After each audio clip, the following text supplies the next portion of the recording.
Assalamualaikum warahmatullahi wabarakatuh. Alhamdulillahirabbil alamin wassalatu wassalamu ala asyrafil anbiya'i wal mursalin sayyidina wa maulana Muhammadin wa ala alihi wa ashabihi ajmain.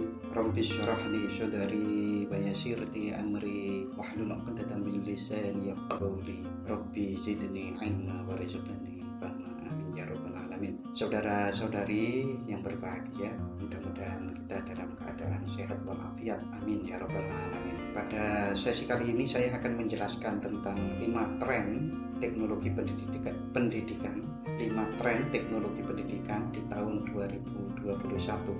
Ini adalah merupakan sebuah prediksi yang dilansir oleh studi internasional.com. Oke, di akhir pembelajaran ini saya akan juga memberikan satu contoh apa yang bisa kita lakukan, yang diantaranya untuk meningkatkan atau mengembangkan atau mencari solusi dari keadaan pembelajaran di sekeliling kita, terutama pembelajaran pendidikan akademis.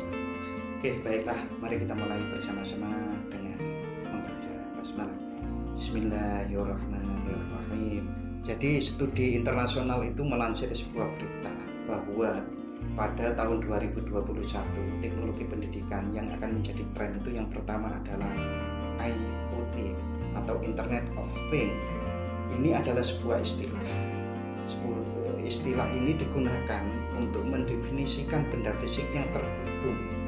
Benda fisik yang terhubung ke World Wide Web atau internet, dan diharapkan dapat menggantikan kapur tradisional, papan tulis, pena, dan kertas di ruang kelas. Saat ini yang dibutuhkan hanyalah smartphone yang terhubung ke internet untuk mengakses jutaan e-book dan sumber pendidikan penting lainnya. Tetapi karena kebanyakan siswa itu masih mempunyai latar belakang bagaimana pendidikan masa lalu, masih berharap bagaimana sebetulnya kalau dunia nyata itu juga terhubung dengan internet, umpamanya ada papan tulis, ada kapur, ada spidol yang betul-betul itu real time. Oke, ini yang akan menjadi tren. Yang kedua,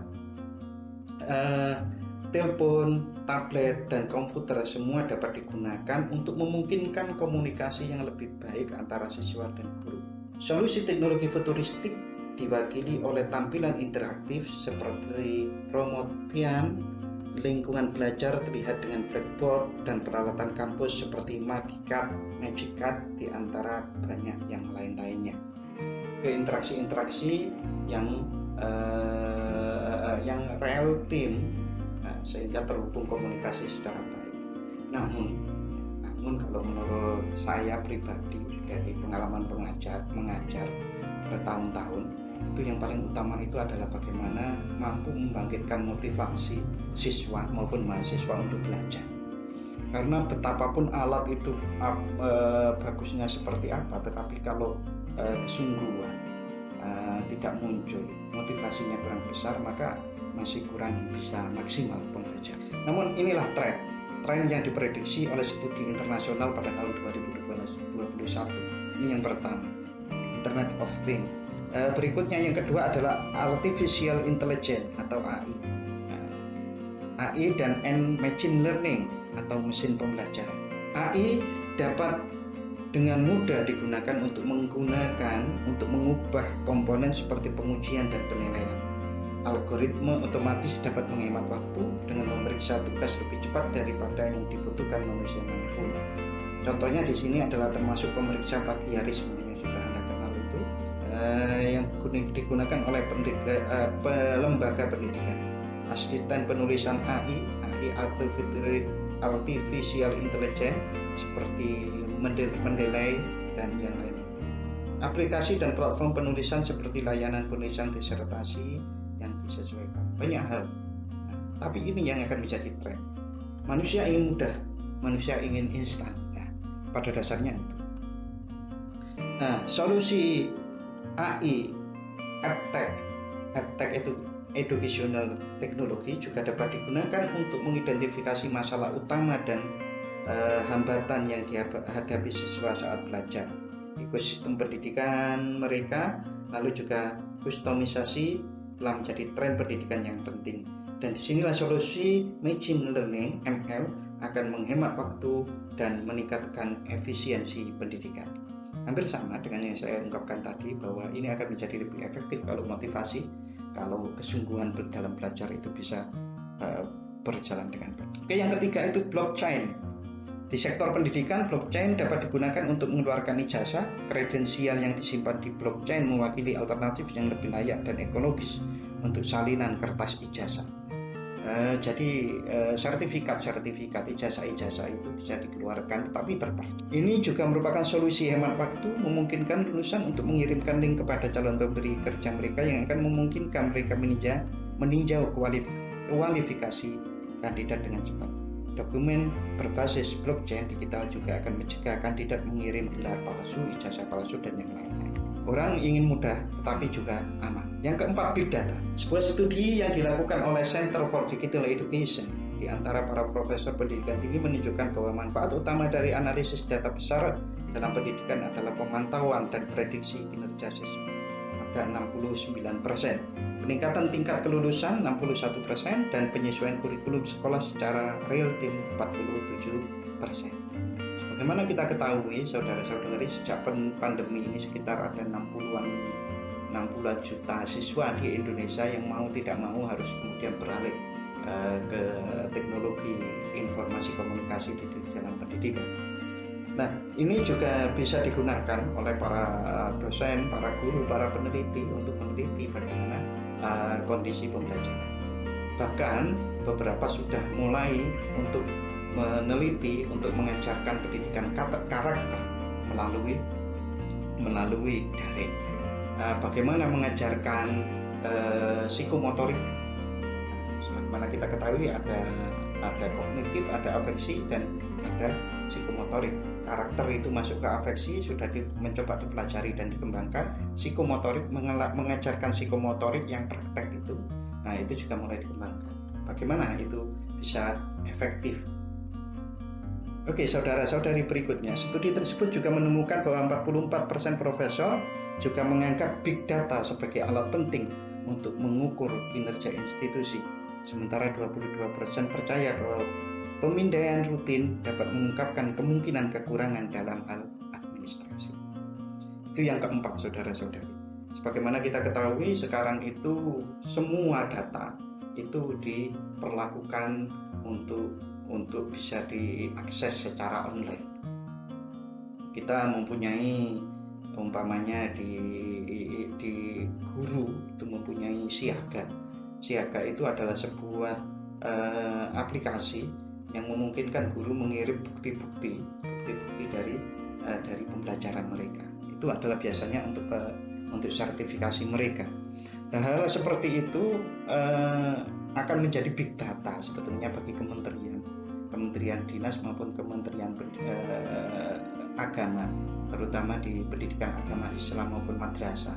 Itu untuk menganalisis data yang ada itu, kemudian munculnya seperti apa. Contoh, salah satu contoh, kecenderungan seseorang berdasarkan data itu bisa dinilai oleh Google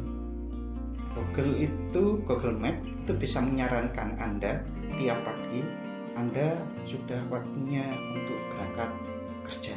Itu karena hampir setiap hari kita berangkat kerja, melakukan perjalanan untuk berangkat kerja, dan itu dianalisis oleh Google dan kemudian menjadi saran. Begitu juga dengan data siswa, data mahasiswa. Itu kecenderungan itu dari data itu bisa diolah lalu kemudian diperkirakan. Termasuk tes bakat itu seperti itu. Oke, yang kelima, saudara-saudari, tren 2021 menurut studi internasional ini adalah robotika. Dalam pendidikan, robot dan aplikasi kecerdasan buatan membantu merancang sistem pengajaran dan pembelajaran yang lebih fleksibel, yang akan menguntungkan semua siswa, tetapi terutama mereka yang memiliki cacat fisik, sensorik, atau mental. Sebagaimana kita ketahui bahwa banyak orang-orang yang mempunyai keterbatasan. Nah, keterbatasan itu diolah menjadi satu rumusan masalah yang rumusan masalah itu kemudian dicari penyelesaiannya secara teoritik dan dikembangkan alat-alat yang bernuansa robotik seperti ini. Misalnya asisten pribadi pintar seperti Siri oleh Apple yang dapat digunakan di setiap perangkat merek, membantu siswa menyelesaikan banyak tugas dengan perintah suara. Ini akan sangat berguna bagi pelajar yang kesulitan melihat layar mereka atau mengetik di keyboard mereka. Ya, sebetulnya contoh yang sangat mudah, Anda bisa berkomunikasi dengan Google, Anda bisa ngobrol dengan asisten Google yang ada di HP Anda itu, bahkan main tebak-tebakan. Hal-hal seperti itu akan dikembangkan terus untuk dimanfaatkan di dunia pendidikan. Bagaimana kita sebagai orang PAI dengan 5 tren itu? Karena PAI itu ujungnya adalah tujuannya adalah meningkatkan kepribadian yang betul-betul bertakwa kepada Allah Subhanahu wa taala, sebagaimana ayat Allah, a'udzubillahi minasyaitonirrajim, bismillahirrahmanirrahim, ittaqullaha haqqa tuqatih wa la tamutunna illa wa antum muslimun. Itu adalah tujuan pendidikan agama Islam yang hakiki. Itu diturunkan menjadi jenjang-jenjang mulai dari MI, Sanawiyah, di SD, di SMP, dan seterusnya sampai perguruan tinggi. Bahkan itu adalah sebuah pendidikan sampai mati. Sebagaimana hadis Rasulullah disebutkan bahwa carilah ilmu mulai dari buaya sampai ke liang lahat. Jadi itulah tujuan pendidikan agama Islam. Nah, di sini saya mencoba mengembangkan yang namanya menumbuhkan ketenangan jiwa. Di dalam Al-Quran disebutkan, a'udzubillahi minasyaitonirrajim, bismillahirrahmanirrahim, ya ayyatuhan nafsul mutmainnah irji'i ila rabbiki radiyatan mardiyah, irji'i ila rabbiki radiyatan mardiyah, fadkhuli fi ibadi wadkhuli jannati. Itu dasarnya. Itu adalah kalau dihubungkan dengan takwa itu mempunyai bagian-bagian diantaranya adalah ketenangan jiwa. Nah, nanti saya harap Anda mengisi sekaligus presensi, mengisi skala ketenangan jiwa yang sudah saya kembangkan. Artinya kalau saya mengatakan sudah dikembangkan, itu sudah diuji validitasnya, sudah diuji reliabilitasnya. Nah, lalu nanti di sini Anda bisa lihat bagaimana hasil dari skala itu kemudian akan diberikan satu pembelajaran pendidikan untuk ketenangan jiwa itu melalui ini.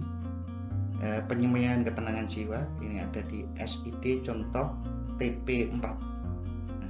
Lalu nanti setelah itu kita cek apakah betul-betul bisa enggak materi-materi yang ada di penyemaian ketenangan jiwa ini memunculkan betul-betul ketenangan jiwa, apakah naik atau tidak, atau bahkan malah turun. Nah, ini adalah sebuah upaya-upaya untuk memanfaatkan teknologi informasi di dalam pendidikan agama Islam. Nah, ini aspek-aspek ketenangan jiwa ini saya kembangkan, ada 6 aspek. Aspek-aspek ini saya turunkan dari teori-teori, mulai dari teorinya Ibnu Khaldun, Imam Ghazali, lalu kemudian Syekh Imam Nawawi Al-Bantani, lalu kemudian ada Syekh Muhammad Ihsan Dahlan, Ibnu Jauziyah, dan yang lain-lainnya itu ketemu seperti ini. Hanya saja, sebagaimana kita ketahui, karena ini mengukur ketenangan jiwa dan ini sangat abstrak. Ketenangan jiwa ya ayatuhan nafsul mutmainnah itu sangat berhubungan dengan fadkhuli fi ibadi fadkhuli jannati, masuklah ke dalam golongan hamba-hambaku dan masuklah surga. Itu adalah wewenang Allah. Maka alat ini hanya bisa mengukur 54% valid, 46 wallahu alam. Ya, kita harus jujur mengatakan seperti itu, karena bagaimanapun jiwa seseorang itu adalah milik Allah Subhanahu wa taala. Secara ilmiah bisa mengukur 54%. Artinya kalau hasil dari skala ketenangan jiwa ini Anda itu adalah umpamanya 100, maka yang bisa terukur secara ilmiah adalah 54%. Saya menawarkan sebuah ruang untuk belajar bersama-sama, namanya sekolah jiwa. Nah, menindaklanjuti hasil dan untuk mengikuti penyemaian atau pengembangan ketenangan jiwa, yang mau saja berpartisipasi dengan mendaftar di link ini. Mengapa kok yang mau saja? Karena ini terkait dengan kesungguhan, dan kesungguhan itu dengan motivasi Anda motivator. Kalau Anda ingin mengembangkan diri secara lebih baik, mari kita untuk bersama-sama berdiskusi di sekolah jiwa ini. Namun yang tidak apa-apa. Ini bukan wajib, yang wajib adalah Anda mengembangkan suatu produk yang mirip seperti ini. Apakah ini media pembelajaran? Tidak hanya sekedar media pembelajaran, karena di dalam sekolah jiwa ini ada sistem, ada kurikulum, dan juga ada media pembelajarannya, ada videonya dan macam-macam. Oke, terima kasih. Mudah-mudahan bermanfaat. Kita akhiri dengan membaca hamdalah. Alhamdulillahirabbil alamin. Assalamualaikum warahmatullahi wabarakatuh.